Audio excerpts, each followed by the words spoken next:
পশ্চিমবঙ্গের ভোটার তালিকা নিয়ে যা হচ্ছে তাকে একটা নির্বাচনী ভূমিকম্প বললে কিন্তু খুব একটা ভুল বলা হবে না। সম্প্রতি রাজ্যে ভোটার তালিকা সংশোধনের একটা বিশাল কাজ হয়েছে, যা নিয়ে রাজনৈতিক মহলে রীতিমতো ঝড় উঠে গেছে। চলুন এই পুরো বিষয়টা একটু তলিয়ে দেখা যাক। সংখ্যাটা দেখুন একবার, ১,২৪,০০,০০০। হ্যাঁ, ঠিকই শুনছেন। একটা রাজ্যে এই বিশাল সংখ্যক ভোটারের নাম হয় তালিকা থেকে বাদ দেওয়া হয়েছে, অথবা তাদের ভোট দেওয়ার অধিকারটা আপাতত আটকে রাখা হয়েছে। মানে রাজ্যের মোট ভোটারের প্রায় ১৬%।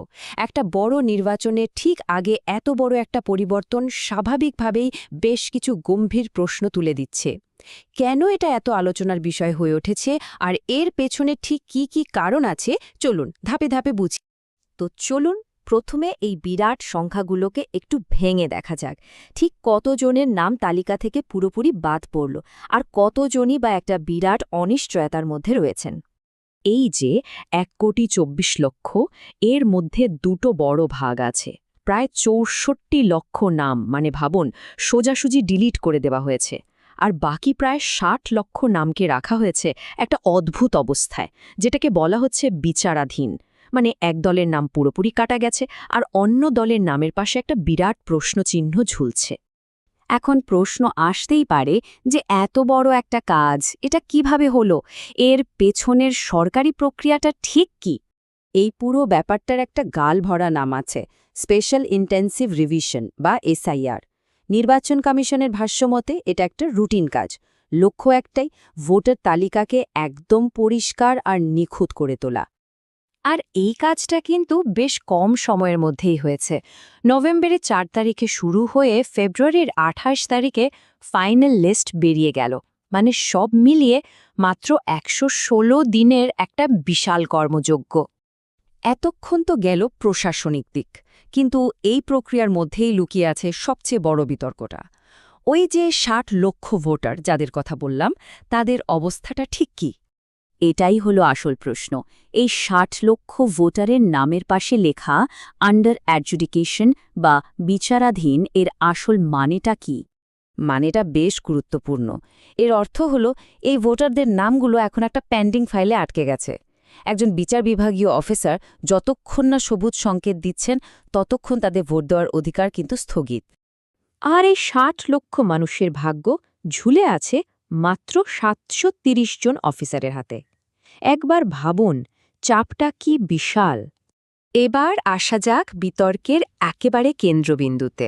কারণ দেখা যাচ্ছে এই যে নাম বাদ পড়া বা ঝুলে থাকার ঘটনা, এটা কিন্তু পুরো রাজ্যে সমানভাবে ঘটেনি। কিছু নির্দিষ্ট এলাকায় এর প্রভাবটা অনেক অনেক বেশি। এই দেখুন, বিচারাধীন কেসের বেশিরভাগই মাত্র ৫টা জেলায়। মুর্শিদাবাদে প্রায় ১১ লক্ষ, মালদায় ৮ লাখের বেশি, আর তার সাথে উত্তর ও দক্ষিণ ২৪ পরগনা এবং উত্তর দিনাজপুর। আর এই জেলাগুলোর একটা সাধারণ পরিচয় আছে, এগুলো মূলত সংখ্যালঘু অধ্যুষিত এলাকা।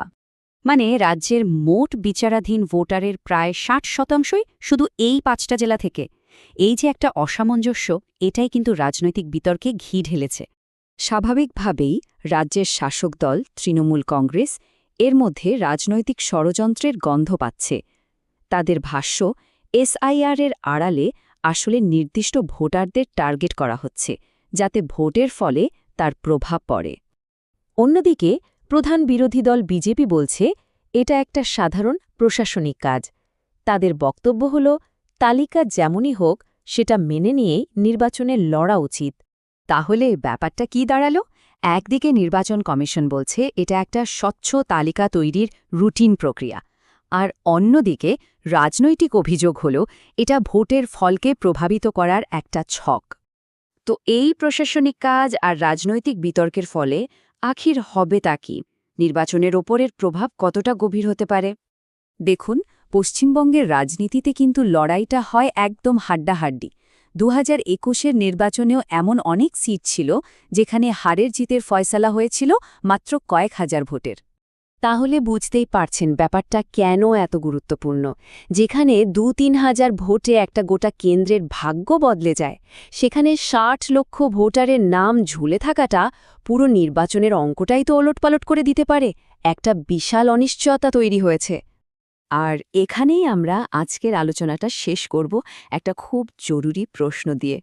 যখন একটা প্রশাসনিক শুদ্ধিকরণের নামে লক্ষ লক্ষ মানুষের ভোট দেওয়ার অধিকার অনিশ্চিত হয়ে পড়ে, তখন নির্ভুলতা আর নির্বাচনী হস্তক্ষেপের মধ্যেকার সূক্ষ্ম রেখাটা ঠিক কোথায় টালা উচিত? উত্তরটা কিন্তু সহজ নয়।